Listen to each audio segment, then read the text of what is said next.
Hi, my name is Josh. Welcome to the factory floor here at OC Tanner. We produce a lot of service awards that get sent and shipped all over the world. And I have the privilege and honor of meeting with 4 of our great leaders here in the supply chain. And they're going to be answering some of the most common questions that we get from some of our tour visitors. So I have Tolan, Tyson, Gary, and Nirmana. Thank you for joining us today. The first question has a lot to do with the visitors that come and tour the factory. So one of the things that you like to do is you have them go and meet and talk to some of the team members. What has been their reaction after talking with them afterwards? What have been some of the things that they have said or shared?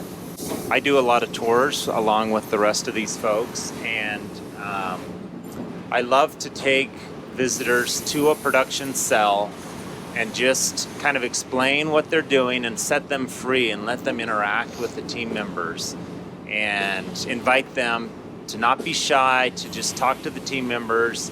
And whenever they do that, they're just always super impressed by our people, by their delightful personalities, by how much they love their job. They're surprised how many years they've worked here at the company. And they always come out of that experience very, very impressed with the culture and the feeling in the team. Yeah, so when they first come, we meet with them and we say, what brings you to OC Tanner? What is it that makes you want to be here? And they'll list often some of our most important systems that they want to learn about, but they almost always say, I heard that we need to get on the floor, we need to talk to your people and get a feel for that. And so that is one of the first things that we do. And I sit right here in this near area waiting for them to come out of visiting any one of these teams. And I tell them, go anywhere you want. Talk to anybody you want to talk to, anywhere that you see. I don't care who you talk to. And they always come back with this wow look. I can't believe what I saw, the empowerment, the accountability, the ownership, the camaraderie, the good feelings, the way teams get along. That's what we love to hear. That's incredible insight. And some of the things that I've noticed that they'll ask is, how do I get good people like that? You have so many great people everywhere. How do I get those same people? What would you say to those people? I heard Tolan say the other day, I think you have these good people. You just need to, help them blossom, right? I don't know, but you guys maybe have something to say about that. I was thinking you too. Pass it on.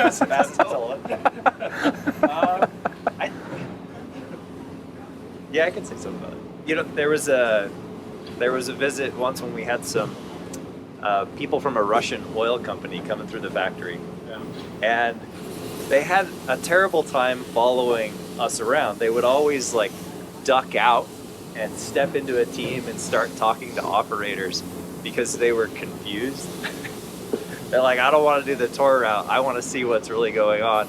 And again, they came back and they were like, I don't understand this. And I think there's a shift in philosophy that you'll notice here at OC Tanner with our leadership.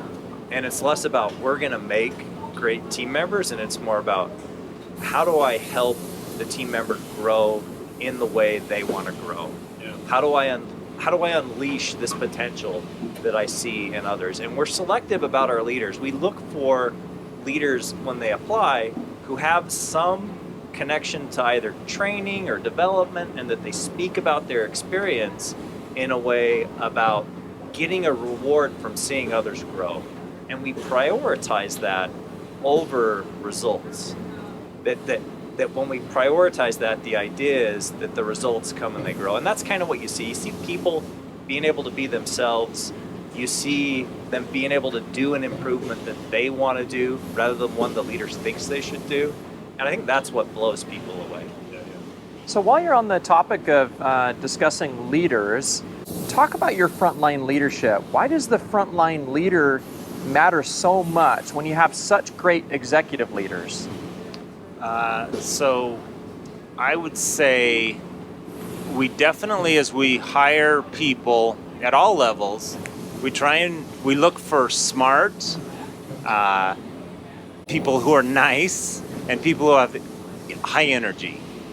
And that helps, of course, but if you don't have the right frontline leadership, the culture can just squash that, and you'll kill the energy, and you'll kill the ideas. So by having leaders that also have those same characteristics, that listen, don't have to feel like they're the smartest person in the room. There's a certain level of humility that allows the team to blossom. And then you get those great ideas from the people doing the work, who are closest to the work, who are actually doing the processes and know the processes best. That unleashes their potential. So you can hire amazing people, but if you don't have good frontline leadership, you're just going to squash that creativity, the ingenuity, and all of those ideas dry up.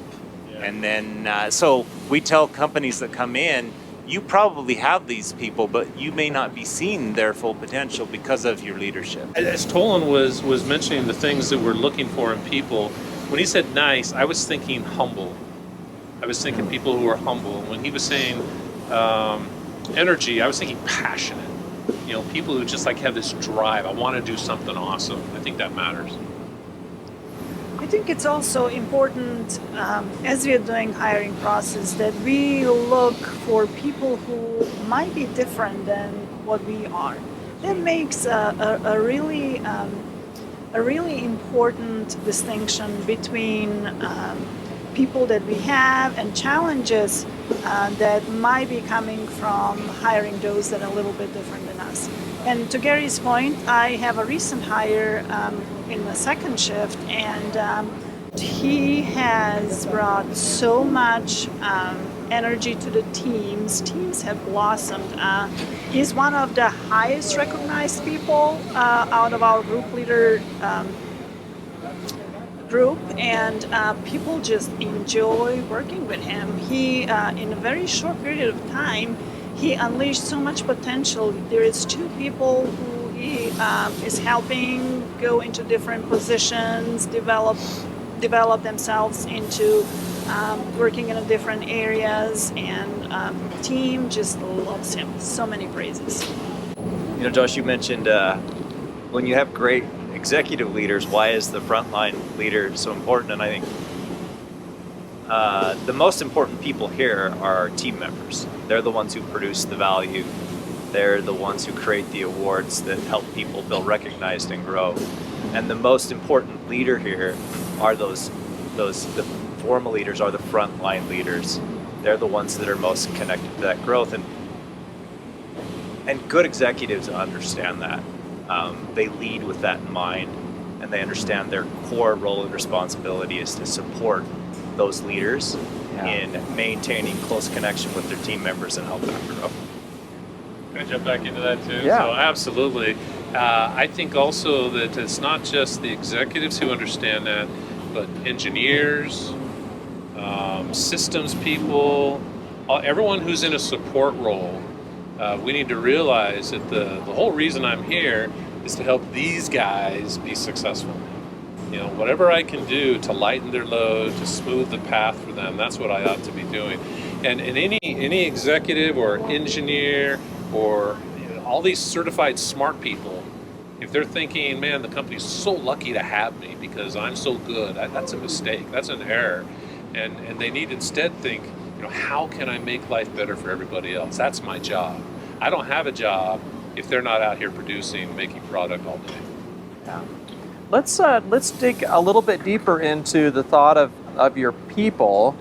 And one of the questions that are asked, do you pay people for their improvements? How do you encourage someone to want to make improvements?